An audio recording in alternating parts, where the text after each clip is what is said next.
I'm Chris Farrell, and this is On Watch. Keep your eye on the ball. There are a lot of distractions and misdirections in Washington, D.C. Some of them are deliberate, some of them are mistakes and errors exploited by political opposition and the media.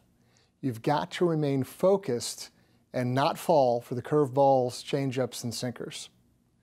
Today, I'm talking about a domestic political intelligence operation that dwarfs and trivializes Nixon's Watergate. It's now clear that the Obama White House used national signals intelligence collection means to spy on political opponents. Leftists are quite comfortable exercising all of the levers of the organs of the state.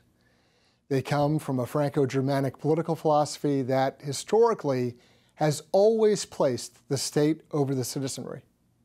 They derive their power and exercise it vigorously through that state. We know that the Obama administration weaponized the Internal Revenue Service to obstruct and punish political opponents who had organized themselves as Tea Party or Patriot groups. It's not an open question. Through litigation, Judicial Watch obtained thousands of pages of material detailing the actions of Lois Lerner and others in a concerted operation to thwart the free expression of political opposition and organizing guaranteed under the First Amendment. Were there any criminal prosecutions for this outrageous abuse of power and corruption? No. Why? Because the highly politicized FBI and Justice Department were complicit in the scheme.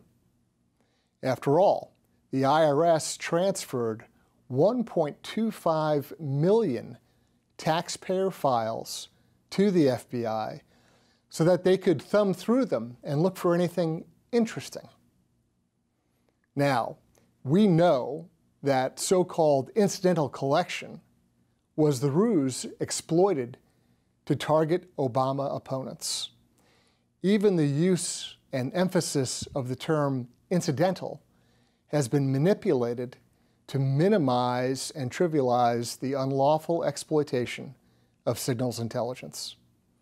After all, it's just incidental.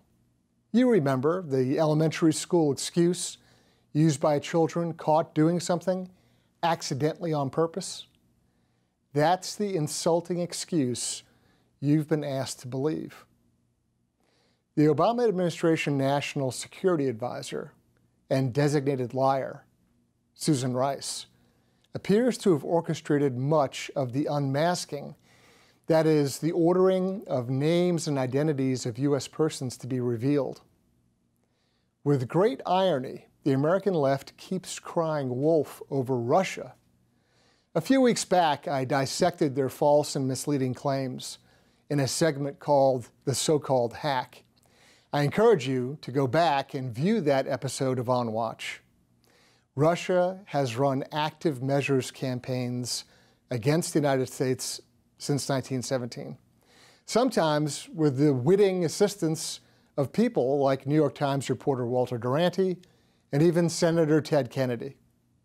To be frank, we've done the same thing, run various influence operations around the globe to encourage or assist various political factions. There is nothing new under the sun. Through all of the smoke, deflections, and distractions, keep your eye on the ball concerning the Obama administration's criminal abuse of national intelligence collection, both the platforms and the systems that were used to spy on their political opponents. There's been nothing even remotely like it in the history of our country. It is not just an abuse of individual rights, it's an abuse of the power of the government and a crime against the Constitution. The story will be frustratingly slow to develop because many in government were either complicit or negligent in allowing it to happen. Judicial Watch will pursue this corruption with every legal tool available to us. You have my word. I'm Chris Farrell, On Watch.